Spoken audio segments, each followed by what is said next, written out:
Hello students, कैसे हैं आप सभी। तो मैं आज डॉक्टर अमित शर्मा अपने YouTube channel chemistry by doctor Amit Sharma में स्टार्ट करने जा रहा हूं 12th के लिए जो सबसे पहला चैप्टर है सॉलिड स्टेट। तो आज हम अपने लर्निंग की शुरुआत कर रहे हैं, तो होप आपको बहुत अच्छा लगेगा और केमिस्ट्री आपको समझ में आएगी।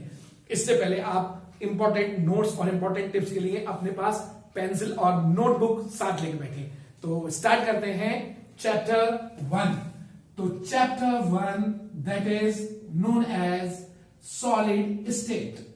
तो चैप्टर 1 का नाम है सॉलिड स्टेट। सबसे पहले before starting the solid state मैं आपको थोड़ा सा रिकॉल कराना चाहूंगा। आप लोगों ने क्लास 11th 10th उससे पहले पढ़ा होगा matter. What is matter? Matter is anything that has mass and occupy space. कोई भी वो चीज जिसका अपना मास हो और जो स्पेस ऑक्यूपाई करे उसको हम बोलते हैं matter. Matter can exist in different physical states that is solid, liquid, gas, plasma, Bose Einstein, condensate. तो ये आपने डिफरेंट फॉर्म मैटर की पढ़ी होंगी, उन्हीं में से एक स्टेट आती है सॉलिड स्टेट। तो आज हम केवल अपने आप को कंसाइज करेंगे सॉलिड स्टेट।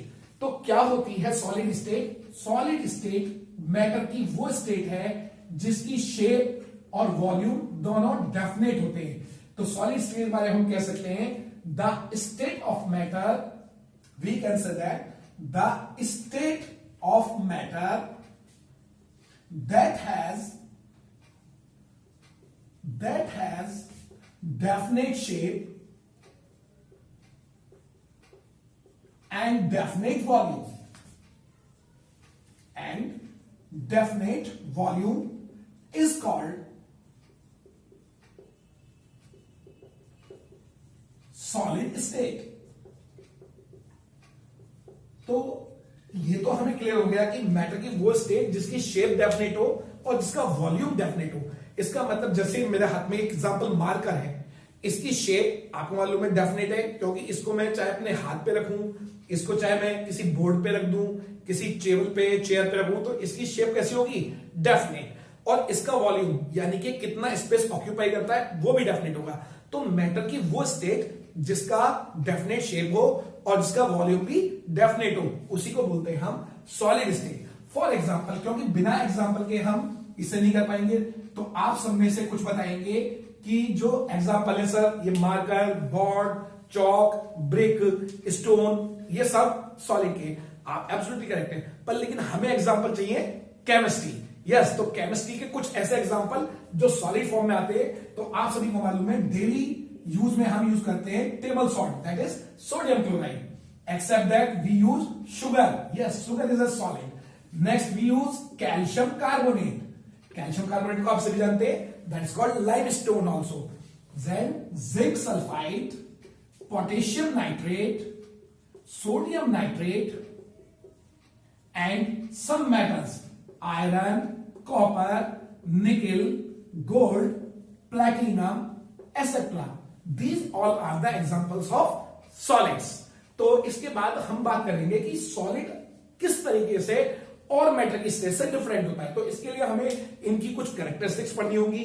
कैरेक्टरिस्टिक्स पढ़ने से पहले हम देखते हैं कि हम एक सॉलिड के अंदर जो कॉन्स्टिट्यूएंट पार्टिकल होते हैं वो किस तरीके से अरेंज होते हैं। तो जितने भी कॉन्स्टिट्यूएंट पार्टिकल सॉलिड के अंदर होंगे, ये कॉन्स्टिट्यूएंट पार्टिकल एटम्स हो सकते हैं, आयंस हो सकते हैं, मॉलिक्यूल्स हो सकते हैं। They are closely packed.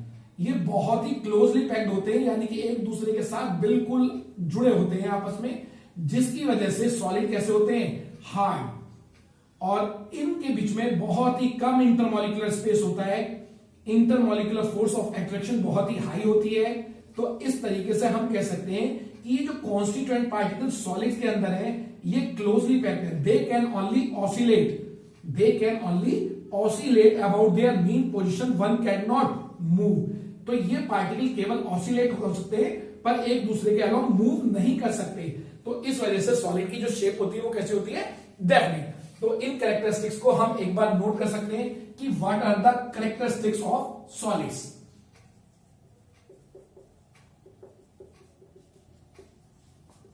Characteristics of solids, जैसे हर एक की कुछ कैरेक्टरिस्टिक होती है, ऐसी सॉलिड्स की भी कुछ कैरेक्टरिस्टिक्स होती हैं जिनको मैं सिंपली पॉइंट्स में बता देता हूं आपको। They have definite shape and definite volume. Second one, constituent particles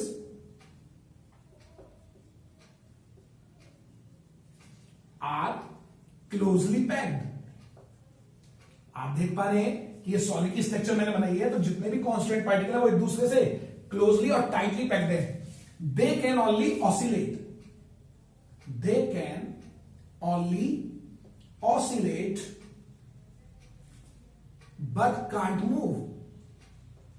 but can't move, so they have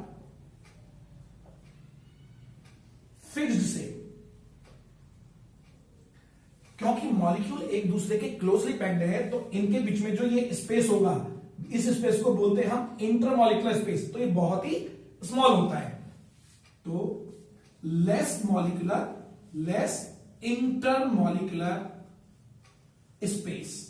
जितने भी सॉलिड्स होते हैं उनमें लिक्विड और गैसेस के कंपेयर में इंटरमॉलिक्यूलर स्पेस बहुत ही कम होता है. क्योंकि स्पेस कम है तो इनके बीच की जो फोर्स ऑफ अट्रैक्शन है वो बहुत ही स्ट्रांग होती है. तो strong intermolecular forces of attraction.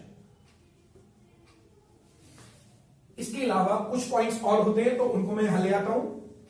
Next point, क्योंकि इनका इंटरमॉलिक्यूलर स्पेस कम है, इंटरमॉलिक्यूलर फोर्स बहुत ज्यादा है, ये केवल ऑसिलेट होते हैं, तो हम इनको कंप्रेस नहीं कर सकते. तो they are highly incompressible in nature, highly incompressible in nature. Next, क्योंकि इनके बीच की इंटरमॉलिक्यूलर फोर्स बहुत ही स्ट्रांग है, तो इसलिए इनके मेल्टिंग पॉइंट हाई होते हैं. High melting point, high melting point. क्योंकि इनकी फोर्सेस बहुत स्ट्रांग है, ये मूव नहीं कर पा रहे, शेप डेफिनेट है, इसलिए सॉलिड्स क्या होते हैं? They are rigid and hard, rigid and hard. तो इस तरीके से जिन मैटर के अंदर ये सारी की सारी प्रॉपर्टी होती है उसको हम बोल सकते हैं सॉलिड स्टेट.